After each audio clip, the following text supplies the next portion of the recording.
रजनीगंधा प्रेजेंट्स बिहार किसका, powered by नोवा शुद्ध देसी घी। यूं ही नहीं ताज ताज बन जाता है, शिल्पकारों का हुनर और चुनिंदा संगमरमर ताज को नायाब बनाते हैं। कुछ ऐसे ही चुनिंदा जगहों से बस खास ही चुनकर लाता हूँ। कतरे कतरे को मैं हीरे सा परखता हूँ। यूं ही नहीं मैं रजनीगंधा बन जाता हूँ।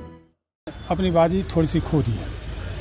उसका मुख्य कारण यह है कि प्रशांत किशोर ने जो 2-3 वर्षों की तैयारी की थी और उसको चुनाव न लड़ने की जो घोषणा कर दी, उसका जो है सो प्रभाव बहुत पड़ रहा है और उसका कुछ लाभ दोनों दलों को मिलेगा। तो उनके लिए एक प्रीति किन्नर भी ऑप्शन है जो जनसुराज से है। हर दल में बगावत, हर दल में घात और प्रतिघात की स्थिति है। कोई दल ये नहीं कह सकता है कि हमारे दल में घात प्रतिघात नहीं है। सारे प्रत्याशी जूझ रहे हैं। नमस्कार, आप देख रहे हैं बिहार तक।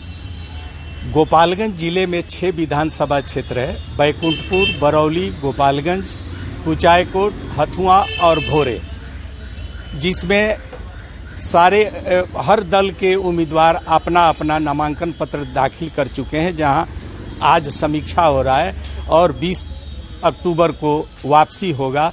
लेकिन यह स्पष्ट हो चुका है कि एनडीए महागठबंधन, जनसुराज या अन्य दल के उम्मीदवार किस किस क्षेत्र से खड़े हैं।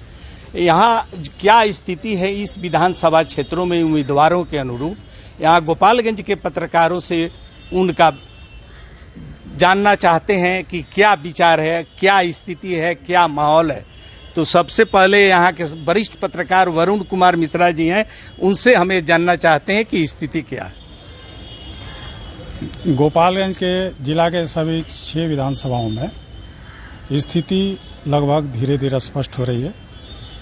मतदाताओं की प्रतिक्रिया भी यथायथ आ रही है।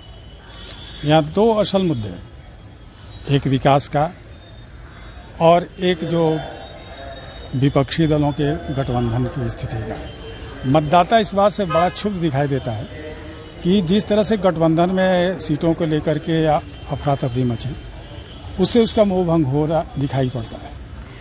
जहाँ तक उम्मीदवारों का सवाल है, उम्मीदवार अपने अपने खेमे में हैं। 2 यहाँ मुख्य बात है, जनसुराज की बात आती है। जनसुराज ने अपनी बाजी थोड़ी सी खो दी है।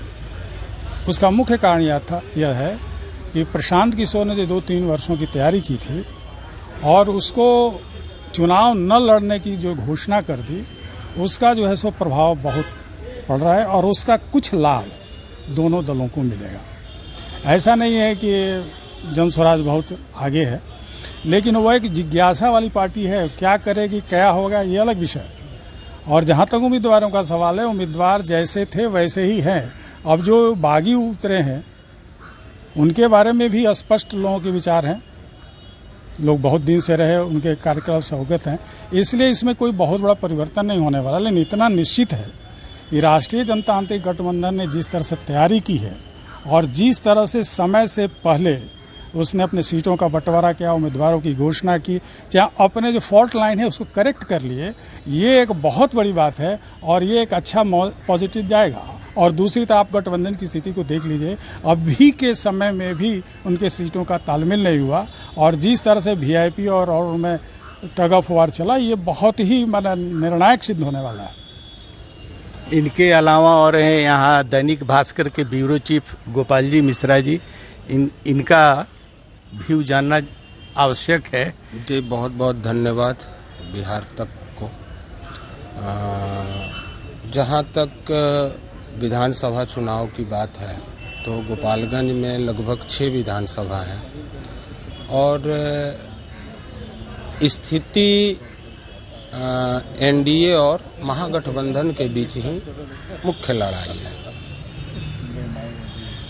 कुछ जगहों पे पार्टियों के प्रत्याशी टिकट न मिलने से नाराज हैं और वो निर्दलीय मैदान में है। ऐसे में जीत का जो अंतर भी रहेगा वो काफ़ी कम रहेगा। अब स्थिति ये है कि जो दोनों को नहीं चाहते हैं, जो मतदाता न एनडीए को चाहते हैं और न महागठबंधन को चाहते हैं, तो उनके लिए विकल्प क्या होगा। तो ऐसे में उनके पास एक विकल्प के तौर पे जनसुराज भी दिख रहा है। 2-3 विधानसभाओं का हमने जाके देखा और समझने की कोशिश की। वह कौन कौन सा विधानसभा क्षेत्र? एक बरौली है और एक भोरे है। तो भोरे में हम गए तो हमें नहीं लग रहा था, हमें भी लग रहा था कि लड़ाई यहाँ जो है वो लगभग एनडीए और महागठबंधन के बीच ही होगी। ऐसे में कई मतदाताओं से मैंने बात किया भोरे में, तो उनके लिए एक प्रीति किन्नर भी ऑप्शन है जो जनसुराज से है। तो हमको लगा कि स्थितियां जो हैं वो काफ़ी प्रभावित कर सकती है। एक बरौली जो है, बरौली में भी पहले वो राम प्रवेश राय जी वहाँ से प्रत्याशी थे, फिर अंतिम स्थिति में उनके टिकट को काट दिया गया और वो सीट जो है जेडीयू के खाते में चली गई। लास्ट तक महागठबंधन में भी क्लियर नहीं हो पाया। अंतिम समय में वो सीट जो है राजद के खाते में गई और वहाँ से दिलीप सिंह ने अपना नामांकन किया। स्थिति ये है कि बागी होकर उन्हीं के पार्टी के उन्होंने रियाजुल हक राजू ने भी अपना नामांकन कर दिया है। तो देखिए, विकल्प तो उन लोगों के पास है जो दोनों दलों को नहीं चाहते हैं। ऐसे में हम लोग जनसुराज को भी बहुत हल्का आकलन करके नहीं देख सकते हैं। इनके अलावा हिंदुस्तान दैनिक समाचार पत्र के त्रिलोकी जी हैं, इनसे जानना चाहते हैं कि क्या स्थिति है। जहाँ तक मेरी राय है, जिले में 6 विधानसभा क्षेत्रों में 4 जगह पर गोपालगंज बरौली छोड़ के सीधी लड़ाई है और गोपालगंज बरौली में समीकरण बदल सकता है। महागठबंधन ने गोपालगंज और बरौली में युवाओं को मौका दिया है और जबकि एनडीए ने सिर्फ गोपालगंज में युवाओं को मौका दिया है। युवा यहाँ सबसे अधिक मतदाता हैं। ऐसे में युवा क्या निर्णय लेते हैं, इस पर ही यहाँ का परिणाम निर्भर करेगा। इनके अलावा प्रभात खबर के वरिष्ठ पत्रकार संजय कुमार अब हैं। बहुत बहुत धन्यवाद आज तक की टीम को। गोपालगंज की चुनावी एनालिसिस की बात जहां तक है, 6 सीट में अभी टिकट का बंटवारा होने, नामांकन होने के बाद समीक्षा चल रहा है। कितने लोग नाम वापस कर रहे हैं, इसके बाद फैक्ट सामने आएगा। फिलहाल जो स्थितियां हैं, हर दल में बगावत, हर दल में घात और प्रतिघात की स्थिति है। कोई दल ये नहीं कह सकता है कि हमारे दल में घात प्रतिघात नहीं है। सारे प्रत्याशी जूझ रहे हैं, चाहे वो एनडीए के हों या राजद के हों या महागठबंधन के हों। कांग्रेस में अभी सामने आया, एक दिन पहले टिकट दिया हरिनारायण सिंह को, उनकी सगी भावज फेसबुक लाइव आकर के रो रही हैं कि हमारे साथ घात हुआ है। बरौली में जाइए तो राजद के कदावर नेता माने जाने वाले रियाजुल हक राजू बगावत करके बसपा से चुनाव लड़ गए। गोपालगंज में आइए तो भाजपा से बगावत करके जो 20 साल तक रहे लोग भाजपा के साथ, आज भाजपा सबसे खराब लग रहा है, उन्होंने धोखा दिया। आज वे लोग निर्दलीय चुनाव मैदान में हैं। ये कंडीशन आप बरौली में भी जाइए, बरौली में राम प्रवेश बाबू को देख लीजिए, पिछले 20 साल तक रहे, 25 साल तक उनका नेतृत्व बीजेपी के तरफ से रहा और बीजेपी के सबसे कदावर नेताओं में से एक थे, अपने को कार्यकर्ता मानते थे। आज जब उनका टिकट कटा तो वे रो पड़े, वे भी आज निर्दलीय मैदान में हैं। तो कहीं ना कहीं से एनडीए को क्षति हो रहा है। देखिए, बैकुंठपुर में मंजीत सिंह का टिकट कटा, मंजीत सिंह के लोग आज वहाँ बगावत पर हैं, वो एनडीए के बगावत पर हैं, बीजेपी के बगावत पर हैं। तो ये जब तक आपकी निष्ठा पार्टियों में नहीं रहेगी, पार्टी की निष्ठा खत्म हो गई है। कल तक वो पार्टी ठीक था, आज खराब हो गया। आज सुभाष सिंह को टिकट मिल गया तो पार्टी खराब हो गया। कल सुभाष सिंह को टिकट नहीं मिलता, आजीवन आपको मिला रहता तो सबसे अच्छा था पार्टी। ये नहीं होना चाहिए। पार्टियों की निष्ठा, कम से कम अपने पूर्वजों की तरफ देखते हैं। यहीं के गोपालगंज के राजमंगल मिश्रा शिक्षा मंत्री बनाया जा रहा था, चंद्रशेखर जी के सामने खड़ा होकर बोले कि नहीं, हमको नहीं, राजमंगल पांडे को बना दो, ये अच्छे लीडर हैं, ये शिक्षा विभाग देखेंगे। तो ये निष्ठा होना चाहिए पार्टी के प्रति। लेकिन यहाँ अपनी स्वार्थ में पार्टी फुट, सब कुछ बैक फुट पर है। चुनाव है, जनता सब कुछ जानती है, पब्लिक एक एक चीज़ों का एनालिसिस कर रही है, उसको किसको वोट देना है वो देगी। वो चाहे जनसुराज हो, भाजपा हो, जदयू हो, हम और आप कितना भी दम भरें, जिसको टिकट मिला है वे जानेगा और फिर जनता जानेगी। धन्यवाद। इनके अलावा प्रिंट और इलेक्ट्रॉनिक दोनों मीडिया के हैं गोविंद कुमार जी, इनका जरा जानते हैं कि क्योंकि बराबर ये दौड़ा करते रहते हैं। देखिए, इस बार चुनाव में बहुत ज़्यादा अंतर नहीं दिखे है, क्योंकि ये स्पष्ट है कि इस बार SIR हुआ तो इससे वोटिंग प्रतिशत बढ़ेगा। दूसरी बात यह है कि अभी चुनाव मैदान में 72 प्रत्याशी हैं और इनमें महिलाओं की जो भूमिका है वो निर्णायक होगी, क्योंकि यहाँ महिला वोटरों की संख्या 8.5 लाख के आसपास है। बात उठ रही थी बागी प्रत्याशियों की, तो बागी प्रत्याशियों का उतना असर नहीं पड़ेगा, क्योंकि NDA हो या महागठबंधन, तो उन उम्मीदवारों का टिकट काटकर उन्हीं पार्टी के जो कार्यकर्ता हैं, जो लंबे समय से पार्टी के लिए सेवा दे रहे थे, उन्हें टिकट दिया। इसलिए यहाँ पर बागी प्रत्याशियों का उतना इम्पैक्ट चुनाव में नहीं पड़ेगा, चाहे वो NDA हो या फिर महागठबंधन हो।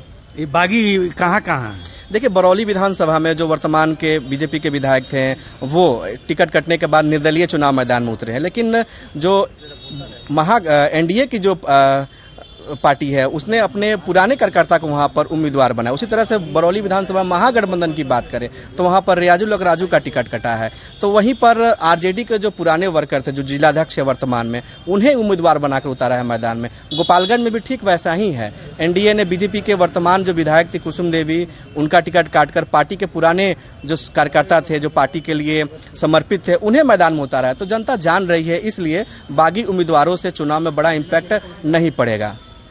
इनके अलावा दैनिक जागरण के रजत कुमार हैं, इनका जानते हैं कि क्या व्यू है।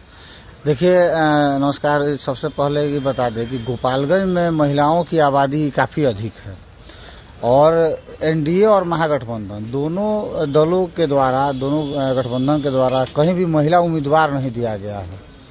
तो इसको भी लेकर महिलाओं में एक है कि भाई हम लोग महिला हैं, महिलाओं का प्रतिनिधित्व करने वाला कोई नहीं है।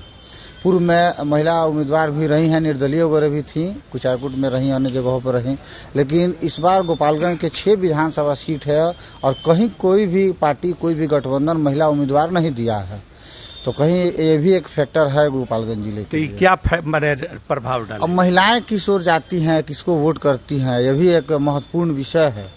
इस पर भी पार्टियों को चिंतन करने की आवश्यकता है, चूँकि हम लोग का जिला लिंगानुपात में भी महिलाओं का वोटर अधिक है, यहाँ महिला की संख्या अधिक है और कोई भी दल महिला को अपना उम्मीदवार नहीं बनाया है। ये गोपालगंज के सभी पत्रकार लोग हैं जिनका व्यू यही है कि 6 विधानसभा क्षेत्रों में बरौली और गोपालगंज में NDA के ही और महागठबंधन के एक दूसरे के विरोध में चुनावी मैदान में आ जाने से कुछ खेल बिगड़ सकता है, लेकिन अंतोगत्वा बैकुंठपुर हो या बरौली हो या गोपालगंज हो या कुचायकोट, भोरे और हथुआ में हर जगह सीधी टक्कर दिखाई दे रही है। और जहां उसी पार्टी के जो बागी बने हैं वो कितना प्रभाव डालेंगे वह तो आगे समय ही निर्धारित करेगा। ऐसे जन सुराज की स्थिति पर बात की जाए तो 1-2 विधानसभा क्षेत्रों में उनके उम्मीदवार कुछ प्रभाव डाल सकते हैं। यही स्थिति है कि NDA और महागठबंधन सीधी टक्कर में होंगे के उम्मीदवार रहेंगे और जन सुराज त्रिकोणीय बना सकते हैं। सुनील तिवारी, बिहार तक, गोपालगंज।